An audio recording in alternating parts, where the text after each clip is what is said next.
ನಮಸ್ಕಾರ ಅಣ್ಣ. ನಮಸ್ಕಾರ ರೀ. ನನ್ನ ಹೆಸರು ರವಿ ಅಂತ ಹೇಳ್ರಿ. ಹ್ಞೂ ರೀ. SVR ಕಂಪ್ನಿ ನಮ್ಮದು ಮಹಾಲಕ್ಷ್ಮಿ ಅಗ್ರಿಸೆನ್ಸ್ ರಾಂಪುರ ಅಂತ ಬಂದಿವಂದ್ರಿ.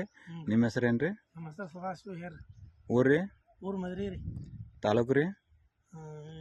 ಸಿಂಧಿಗೆ ಆಲ್ಮೇಲೆ ಆಡು ಬರ್ತದೆ. ಸಿಂಧಿ ಆಲ್ಮೇಲೆ ಆಡು ಬರ್ತಾರೆ. ಹ್ಞೂ ಮೊನ್ನೆ ನೀವು ನಮ್ಮ ಅಂಗಡಿ ಬಂದು ನಮ್ಗೆ ನಿಂಬೆ ಗಿಡಕ್ಕೆ ಹೂ ಬಿಡ್ಬೇಕಂತೇಳಿ ಔಷಧ ಕೊಡ್ಬೇಕಂತ ಹೇಳಿ ಬಂದಿದ್ದೀರಿ. ಹಾಂ ಔಷಧ ರೀ. ಹಾಂ ರೀ. ಇಲ್ಲ ಎಣ್ಣೆ ಎಲ್ಲಿ ತಂದು ಹೊಡ್ತಿದ್ದೀರಿ? ಎಲ್ಲಿ ಸಿಂಧಿಗೆ ಆಲ್ಮೇಲೆ ಎಲ್ಲ ಹ್ಞೂ.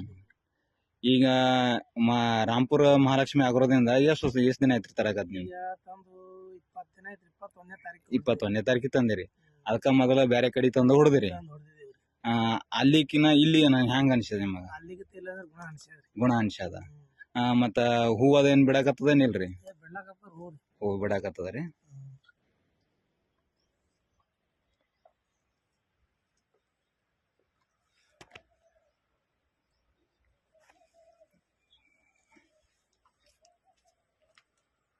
ಇನ್ನು 2 ದಿನ ಬಿಟ್ಟು ನೋಡಿ ಪೂರ್ತಿ ದೋತ್ರ ಹಾಕದಂಗೆ ಆಗ್ತದೆ. ದೋತ್ರ ಹಾಕದಂಗೆ. ಮತ್ತು ನಿಮ್ಗೆ ಹೊಡೆದು ಬಳಕಿದ್ರ ಇದಕ್ಕೆ ಹೆಂಗೆ ಅನ್ಸದ ರೀ ನಿಮಗೆ? ಗುಣ ಅನ್ಸ್ಯಾದ ರೀ. ಗುಣ ಅನ್ಸದ. ಮತ್ತು ಬೇರೆ ರೈತರಿಗೆ ಏನು ಹೇಳ್ತೀರಿ? ಚಲೋ ಅದ ಹೊಡಿ ಅಂತ ಹೇಳಿದ್ರು. ಮತ್ತೆ ಚಲೋ ಅದ ಹೊಡಿ ಅಂತ ಹೇಳ್ತೀರಿ. ಚಲೋ ಆದ್ರೆ ಹೊಡಿ ಅನ್ನೋದಲ್ರಿ. ಈಗ ನಿಮ್ದು ಮಗ್ಗಿ ಅದ ರೀ. ಮಗ್ಗಿ ಅದ ಇನ್ನೊಂದು 10 ದಿನ ಪೂರ್ತಿ ಹೂ ಬೇಸ್ತದ ರೀ.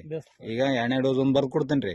ಈ ಹೂ ಉದರ್ಲಾರ್ದಂಗ ಕಾಸಟ ಹಂಗ ಬರ್ದು ಕೊಡ್ತೀನಿ. ತನ್ಸ್ಕೆ ಇನ್ನು 10 ದಿನ ಬಿಟ್ಕೆ ಹೊಡ್ಕೋರಿ. ಹಾಂ ರೀ. ಹೊಡ್ಕೊಬೇಕು. ಮತ್ತೆ ನಿಮಗೆ ಏನದ ನಾ ಬಂದು ನೋಡ್ತೇನೆ ಅಂತ ರೀ. ನಿಮ್ಗೆ ಕಾಸಟ ಆಗೋದು ನೋಡ್ತೇನೆ ಅಂತ. ಆಯ್ತು. ನಮಸ್ಕಾರ. ನಮಸ್ಕಾರ.